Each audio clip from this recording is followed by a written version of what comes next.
بسم اللہ الرحمن الرحیم۔ ناظرین، آج کی دوسری قسط ہے اور ویلاگ نمبر ہے 63 اور پیج ہے 328۔ ناظرین، بدر کے بعد کی جنگی سرگرمیاں، یہ مین ہیڈنگ ہے اور سب ہیڈنگ چل رہا ہے بنو قینقاع کی عید شکنی۔ ناظرین، جس کتاب سے ہم یہ واقعہ غزوہ بدر اسلام کا پہلا فیصلہ کن معرکہ ہم آپ کے سامنے رکھ رہے ہیں، اس کتاب کے رائٹر ہیں مولانا صفی الرحمان مبارک پوری۔ الرحیق المختوم اس کتاب کا نام ہے۔ سیرت النبی صلی اللہ علیہ وسلم پر دنیا بھر میں اول انعام یافتہ کتاب ہے یہ۔ نحمدہ ونصلی علی رسولہ الکریم، بسم اللہ الرحمن الرحیم۔ فقط نگاہ سے ہوتا ہے فیصلہ دل کا، فقط نگاہ سے ہوتا ہے فیصلہ دل کا، نہ ہو نگاہ میں شوخی تو دل بری کیا ہے۔ ناظرین، قرآن کریم کی تلاوت کی اس سے پہلے والے ویلاگ میں اور اس کا ترجمہ ہم آپ کے سامنے رکھ رہے ہیں۔ واقعہ چل رہا ہے غزوہ بدر کے بعد کی جنگی سرگرمیاں۔ ان کافروں سے کہہ دو، رب ذوالجلال ارشاد فرماتے ہیں، اے محمد صلی اللہ علیہ وسلم، ان کافروں سے کہہ دو کہ عنقریب مغلوب کیے جاؤ گے اور جہنم کی طرف ہانکے جاؤ گے، اور وہ برا ٹھکانہ ہے۔ جن دو گروہوں میں ٹکر ہوئی ان میں تمہارے لیے نشانی ہے۔ ایک گروہ اللہ کی راہ میں لڑ رہا تھا اور دوسرا کافر تھا۔ یہ ان کو آنکھوں دیکھنے میں اپنے سے دو گنا دیکھ رہے تھے، اور اللہ اپنی مدد کے ذریعے جس کی تائید چاہتا ہے کرتا ہے۔ اس کے اندر یقیناً نظر والوں کے لیے عبرت ہے۔ بہرحال بنو قینقاع نے جو جواب دیا تھا اس کا مطلب صاف صاف اعلان جنگ تھا، لیکن نبی کریم صلی اللہ علیہ وسلم نے اپنا غصہ پی لیا اور صبر کیا۔ مسلمانوں نے بھی صبر کیا اور آنے والے حالات کا انتظار کرنے لگے۔ ادھر اس نصیحت کے بعد یہود بنو قینقاع کی جرأت رندانہ اور بڑھ گئی۔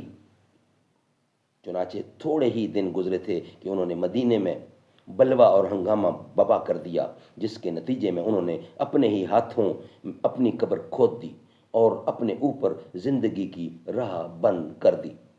ابن ہشام نے ابو اون سے روایت کی ہے کہ ایک عرب عورت بنو قینقاع کے بازار میں کچھ سامان لے کر آئی اور بیچ کر کسی ضرورت کے لیے ایک سنار کے پاس جو یہودی تھا بیٹھ گئی۔ یہودی نے اس کا چہرہ کھلوانا چاہا مگر اس نے انکار کیا۔ اس پر اس سنار نے چپکے سے اس کے کپڑے کا کانچلا کنارہ، یعنی اس کے کپڑے کا جو نچلا کنارہ ہوتا ہے پچھلی طرف باندھ دیا، اور اسے کچھ خبر نہ ہوئی۔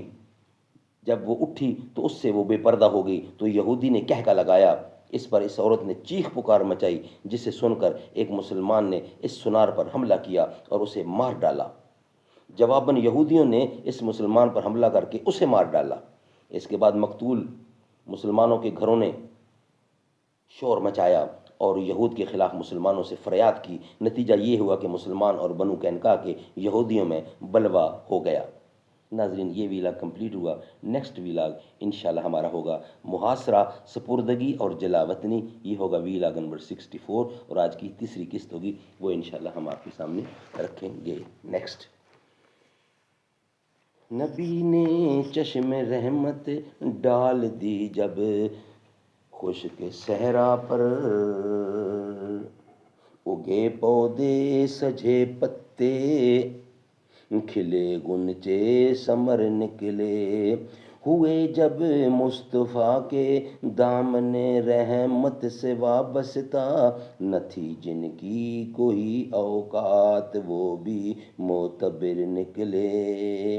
شہیدی کا خیال تو ہستی پر جمال آیا، شہیدی کا خیال تو ہستی پر جمال آیا، دل مضطر ہوا خوشتر، علم ٹوٹے ضرر نکلے، در اقدس سے رحمت بانٹنے خیر البشر نکلے۔